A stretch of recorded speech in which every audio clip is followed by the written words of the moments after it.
Today we're going to be checking out GNOME 50 in this quick review. GNOME 50, codenamed Tokyo, marks a major milestone shaped by around 6 months of community development. And the major focuses here are better accessibility, performance, and some improvements that users have been requesting for the desktop experience to become better. Also laying down some groundwork for the next 6 months. We're going to be getting straight into things as I want to cover the main highlights. And one of the major highlights is if we go to parental controls, and if you have multiple users here, you can now use this app and unlock it if you're an administrator to manage different users on your particular system. So I have another user called Savvy here, and it tells me information about their screen time and other information directly in here. Now there was some simple controls before, but we're getting much more enhanced controls with new screen time limits, bedtime scheduling, and upcoming web filtering support. So now you can set the screen time limit for each individual user that's been registered to the computer for their daily limit, which you can actually override as a parent for your child. You can also set a bedtime schedule to say when the computer will start getting shut off, and they will get notifications as they're approaching this time limit. Cool features for those of us who are parents and need additional parental controls.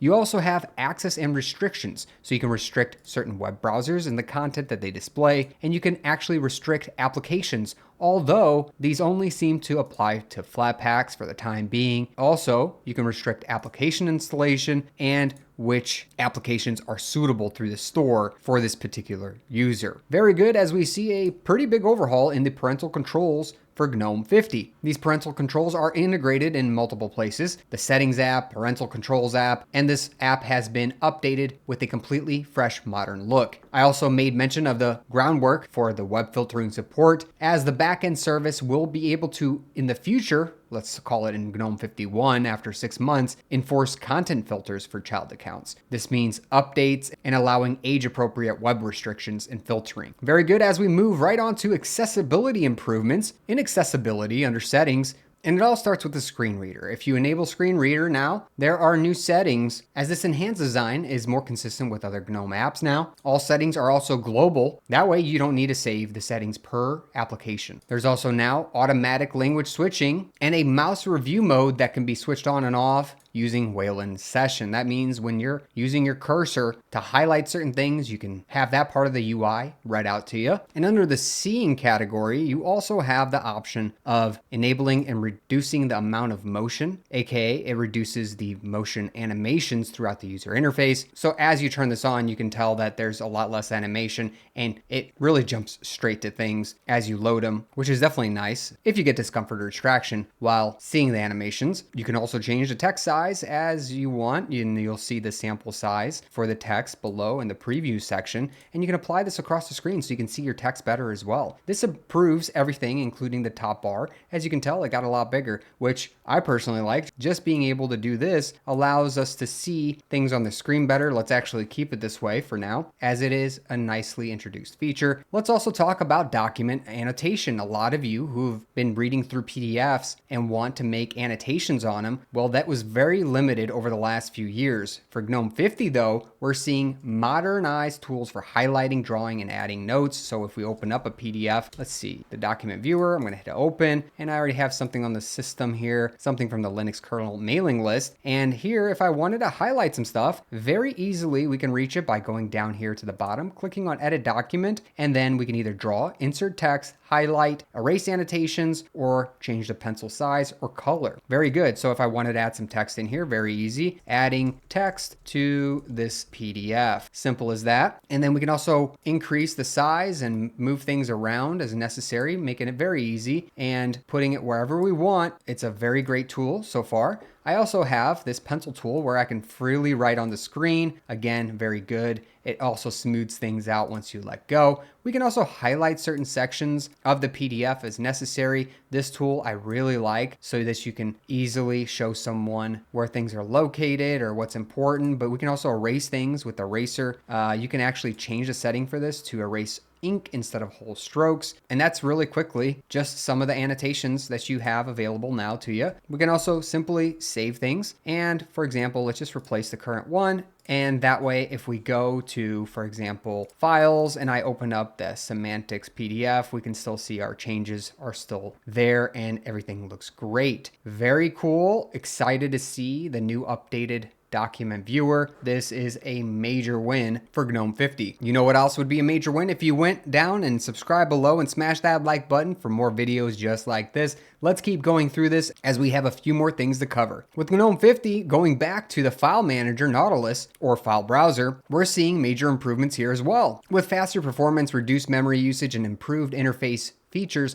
like the rebadging feature, which now the batch rename feature is more intuitive to use and includes features like visual highlights for replacing text. So for example, if I wanted to rename some files and I had a D in the files, I can also replace certain text. So for example, if I wanted to replace the D in any of my files to something like an X, for example, it shows you exactly what's about to happen. This is very important because it wasn't as easy to see what exactly is about to take place before you actually hit the rename feature, and you can get stuck with renaming a bunch of files on accident in the way that you didn't intend before. So they reworked this to make it a lot better. I do like the way that this is all working. You can always use templates as well to take the original file name or even do automatic numbering schemes as necessary. So for example, if I did this, you can see that it would sort the original name in ascending order here, and you would get something like this numbering scheme, and then, well, we'll just type something else like file. So desktop becomes 001 file because it's the first one that shows up. Documents does 002 file, so on and so forth down the list of all the files located currently in the home users directory. Very good. Glad to see that that is operating better. Also, the file properties have transitioned to a pop-out free-floating window. So if you click properties, you'll see this popping out, and it gives you very quick information about the whole entire file structure that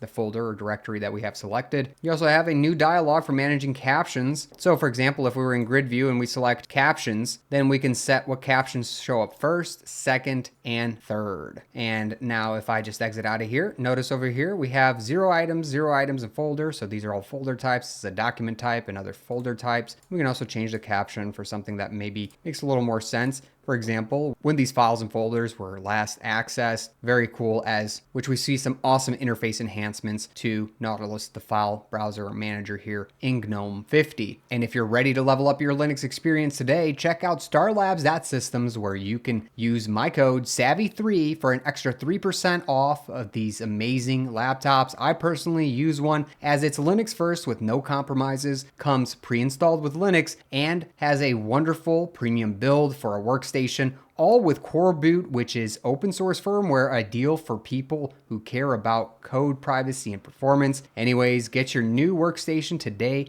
at starlabs.systems. Now we'll continue on to the calendar, where we receive some updates as well. To launch the calendar, I'm just going to go into the search, type calendar, pop it open, and in this specific application, we're seeing redesigned event creation and improved navigation and customization. I have an event here called Savvy, which I can actually make an edit, but what's really cool here is I can actually export this to an ICS file now, wherever I want, save that, and we finally get nice ICS exporting to make it easier to share your specific appointments or back them up if necessary. We also have a redesigned quick add system. So if we wanted to add an event, that's been redesigned. As we click on here, we have this new title. So new event, for example, we can save the event or edit details. I'm going to edit the details, set a location, choose which calendar, choose a time slot or all day. This has been redesigned as we can now repeat, add reminders, and add notes. It is now more intuitive and efficient to use. Month view refinements include a more prominent month name up top, improved event alignments, and smoother scrolling animations if you have those turned on, which I currently do. It does make it a lot easier to scroll across the screen now. Regional customization now respects the system setting for the first day of the week. So for users who are using a different first day, you can change that in your settings.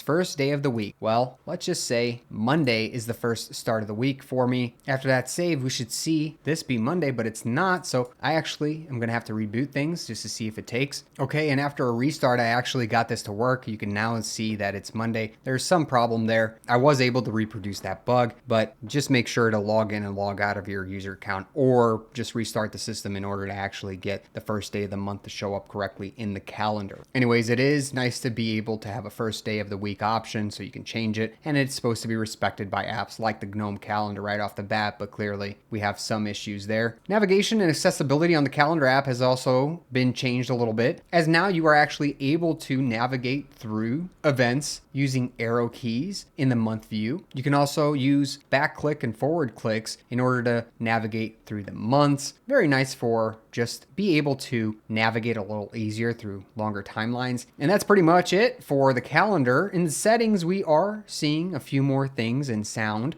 including clearly distinguishing between inputs and outputs now with their own sections, as we can see here. Makes it much easier to see here in their own sections so you don't get things confused. Also, modem details has been updated with detailed dialogues. And finally, the color management has received a round of bug fixes, particularly around the display calibration. Also, something else that's interesting, at this point, GNOME 50 is fully Wayland only. All code for X11 has been removed from the desktop environment at this point, including the subcomponents, marking the first step to a Wayland only experience. KDE Plasma will shortly follow this as well, as they've been trying to get all X11 components out as well. Here's an interesting one. In your display settings, the fractional scaling is actually finally fully supported. It's been experimental for quite a while, so that's great. We also get better HDR and color management support, including variable refresh rates. Another great improvement is the support that comes from our remote desktop. If you click on remote desktop, the capabilities have been improved for GNOME 50. A major improvement was that now we have new hardware acceleration support, which helps by using the computer's graphics processor to actually stream video and make remote sessions significantly smoother now. Also, the compatibility here for desktop sharing has been improved as we've integrated explicit sync, which provides people using NVIDIA drivers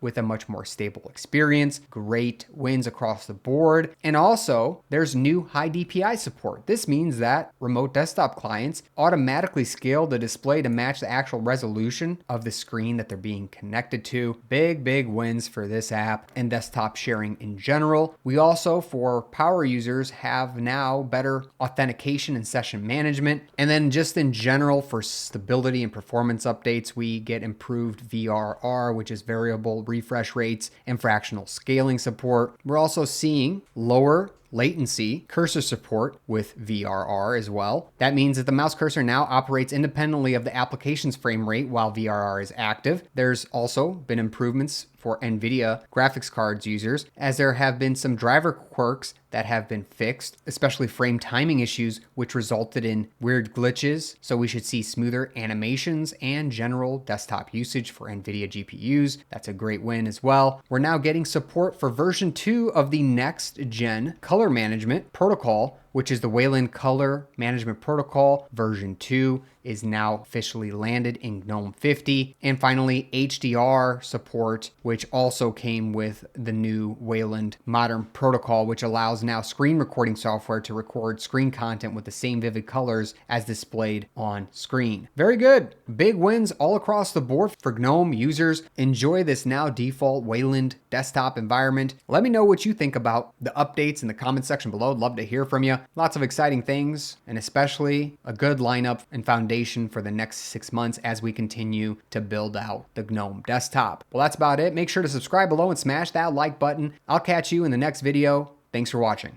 Linux can be hard to understand, but I take the most commonly used terms, commands, and subjects in Linux and I break them down into simple to read documents, including Linux terms, flashcards, a checklist, a cheat sheet, and a mind map. And if you're ready to level up your Linux experience and knowledge, go to SavvyNik.com now and get access to these sheets.